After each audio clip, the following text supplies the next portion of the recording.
I've been to South Florida every single year since I was 13 years old. Never missed a year.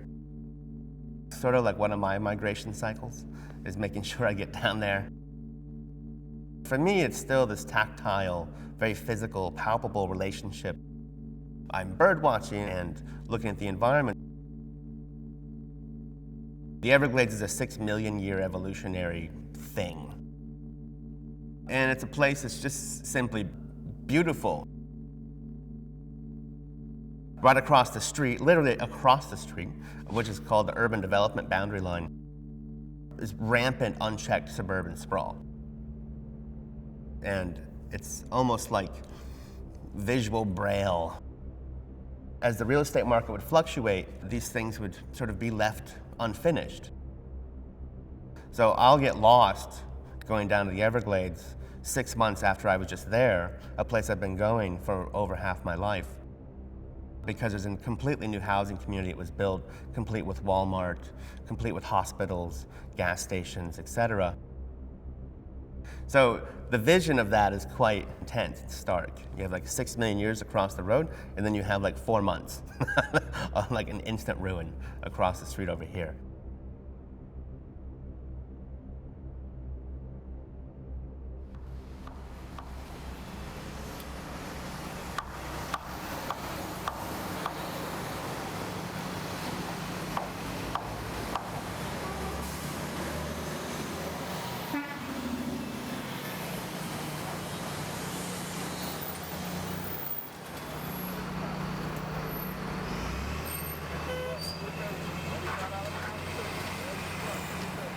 So 46th and 8th Avenue, they refer to this as the last lot because it's really the last empty piece of property waiting for development in the Times Square neighborhood area.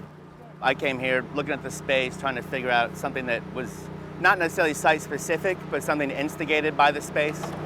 Well, you have this 100-foot by 70-foot wide piece of property that has basically just these canyons of skyscrapers and buildings all framing it. It's like a perfect place for suburban homes, right?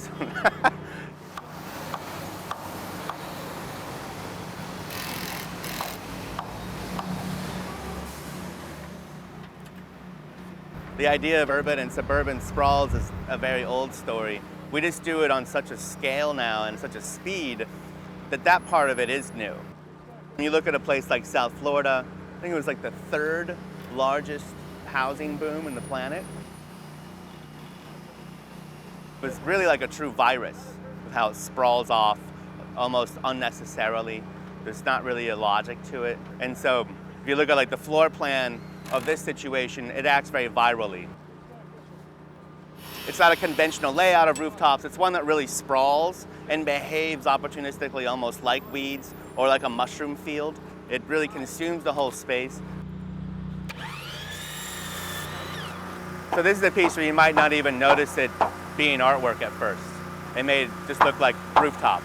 And it's through your own sort of wandering around it, your own investigation and your own projections and associations, then you begin to realize that maybe there's something suspicious happening here. It's not quite normal. Most of the crew actually are artists. Some of them were roofers by profession, and I'm glad that I'm not doing it alone. Okay, so our starter row should be flipped upside down. Some people do it so the granule is out, which probably gives a better look. Not that it's going to be pretty minor, but like Let's do it like that. That looks good. With the granule out. Granule out, you got it. Okay. Perfect. Yeah, go ahead.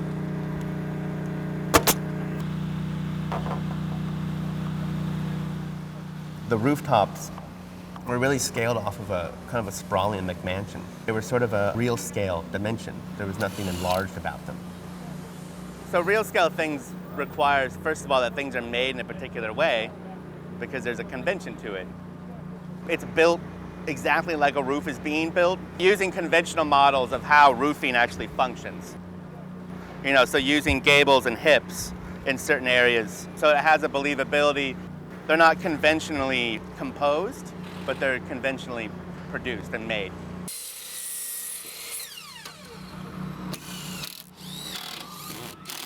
When you can take away the walls and you just produce this asphalt shingled rooftop, you sort of break with this idea of normalcy, or that which we're conditioned to see as a normalcy.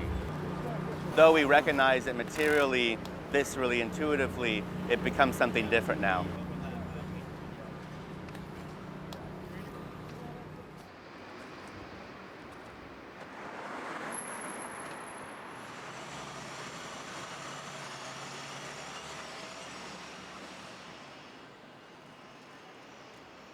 Different types of conversations can happen in different places.